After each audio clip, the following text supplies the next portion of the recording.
Friends, గుమగుమలాడే పచ్చిరొయ్యలు, గుడ్లు, ములక్కాడ కర్రీ ఏ విధంగా తయారు చేసుకోవాలో మనం ఇప్పుడు తెలుసుకుందాం.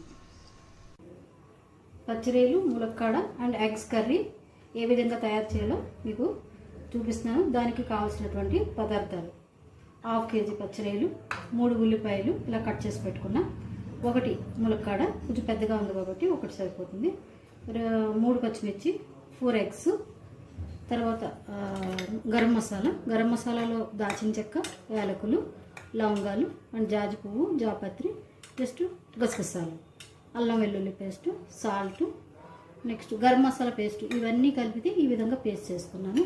తర్వాత రెడ్ మిర్చి, పసుపు, ధనియా పౌడర్, వీటికి కావాల్సినటువంటి ఆయిల్, వీటికి కావాల్సినటువంటి పదార్థాలు ఇవి. పచ్చిరొయ్యలు ఇలా 4-5 సార్లు వాష్ చేసుకున్న తర్వాత శుభ్రంగా, తర్వాత దీన్ని ఈ విధంగా కట్ చేస్తే దీంట్లోంచి సన్నగా అది తీసుకున్న ఫుడ్ లాంటిది ఒక లేయర్ లాంటిది వస్తూ ఉంటుంది. దీన్ని మనం ఇలా తీసేస్తూ ఉండాలి. ఇంకొకటి చూపిస్తాను.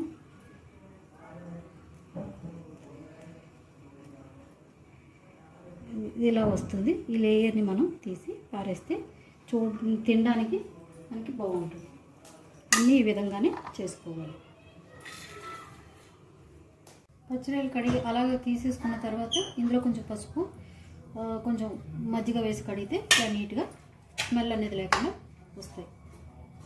తర్వాత స్టవ్ వెలిగించిన తర్వాత ఈ పెనం వేడెక్కిన తర్వాత ఇందులో ఒక 3 స్పూన్స్ ఆయిల్ వేసుకుందాం.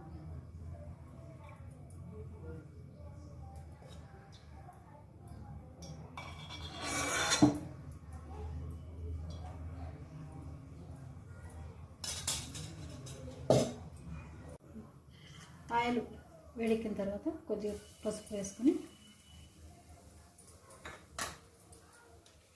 ఇందులో ఎగ్స్ వేసుకుంటే ఎగ్స్ వేగేటప్పుడు దీనికి పెనానికి అంటుకోకుండా ఉంటాయి.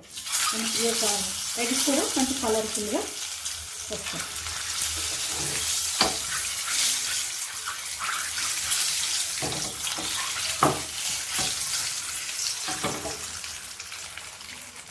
ఎగ్స్ అనేవి మంచిగా దూరంగా వేయించుకుంటే చూడటానికి బాగుంటుంది.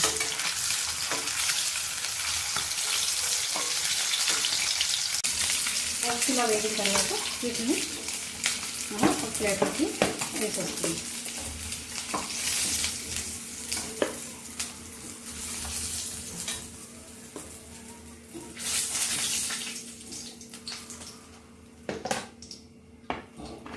ఒక స్పూన్ అల్లం వెల్లుల్లి పేస్ట్ వేసి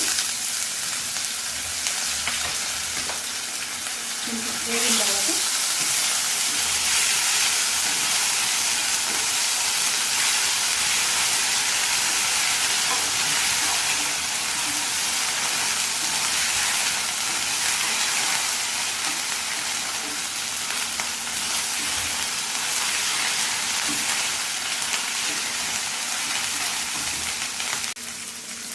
పచ్చిమిర్చి వేసుకుని తర్వాత ఉల్లిపాయలు వేసి దూరగా అయ్యేంత వరకు మనం ఫ్రై చేయాలి.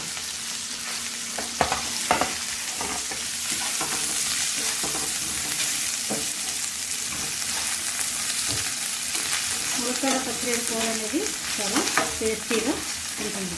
మరియు ఈ కర్రీతో పాటు మనం రసం చేసుకుని ఈ కర్రీ తిన్న తర్వాత మళ్ళీ రసం కూడా వేసుకుని అందులో కొంచెం కూర మనం నడుచుకుంటూ ఉంటే చాలా టేస్టీగా యమ్మీగా ఉంటుంది. మీరు కూడా ఒకసారి చేసుకుని చూసి కామెంట్ రూపంలో నాకు తెలియజేయండి. ఉల్లిపాయలు ఇలా వేగిన తర్వాత మీకు ఉల్లిపాయలు తొందరగా వేగాలంటే కొంచెం ఇందులోనే కొంచెం ఉప్పు వేసుకుంటే ఆ ఉల్లిపాయల్లో ఉన్న నీరంతా బయటకు వచ్చేస్తుంది. ఉప్పు వేసుకుని ఒక 2 మినిట్స్ మనం కనుక లిడ్ కనుక పెట్టుకున్నట్లయితే తొందరగా వేగుతుంది. దాని తర్వాత ఇలా వేగిన తర్వాత ఈ మనం కడిగి పెట్టుకున్నటువంటి పచ్చిరొయ్యలు ఇందులో వేసి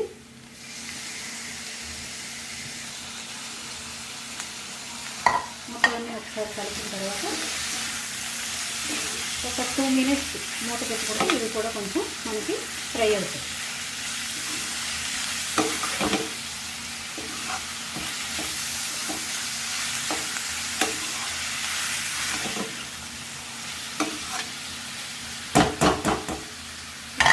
మూత పెట్టుకొని స్టవ్ని మీడియంలో పెట్టుకోండి.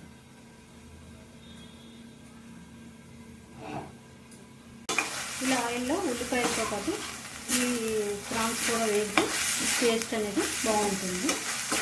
ఇప్పుడు ఇలా వేగిన తర్వాత కారం,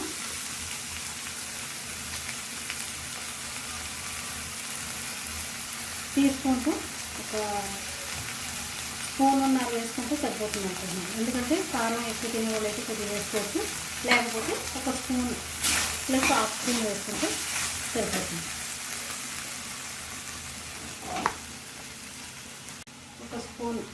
ఒక టీ స్పూన్ సాల్ట్, తర్వాత ఒక హాఫ్ స్పూన్ ధనియా పౌడర్ వేసుకుని బాగా కలుపుతాం.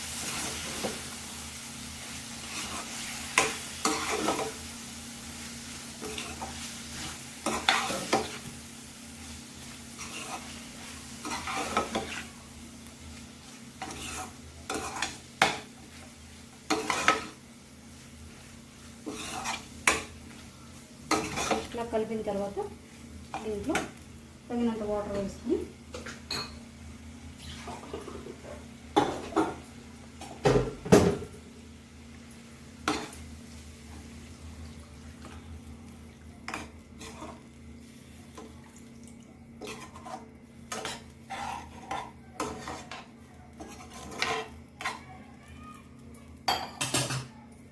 ఇప్పుడు ఈ ములక్కాడలు ఇందులో వేయాలి. తర్వాత ఎగ్స్,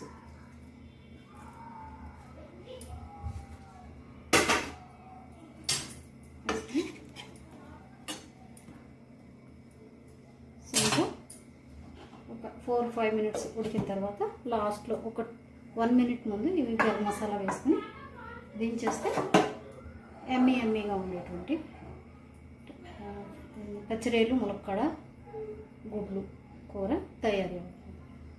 ఈ విధంగా 5 మినిట్స్ అయిన తర్వాత మనం ఈ గరం మసాలాని ఇందులో వేసేసుకోవాలి. వేసుకుని ఒకసారి బాగా కలిపి 1 మినిట్ తర్వాత 1 or 2 మినిట్స్ తర్వాత మనం దించేసుకుంటే ఎమ్మీగా ఉండేటువంటి పచ్చిరేలు ములక్కాడ అండ్ కోడిగుడ్లు కర్రీ రెడీ. దీన్ని మళ్ళీ కొత్తిమీరతో గార్నిష్ చేసుకుంటే కలర్ఫుల్గా కనిపిస్తుంది. టేస్టీగా ఉండేటువంటి ఈ కూరతో మంచిగా భోజనం చేసి తృప్తిగా పడుకుని నిద్రపోవచ్చు. ఇలా అయిపోయిన తర్వాత స్టవ్ ఆఫ్ చేసి కొత్తిమీరతో గార్నిష్ చేసుకుంటే రెడీ.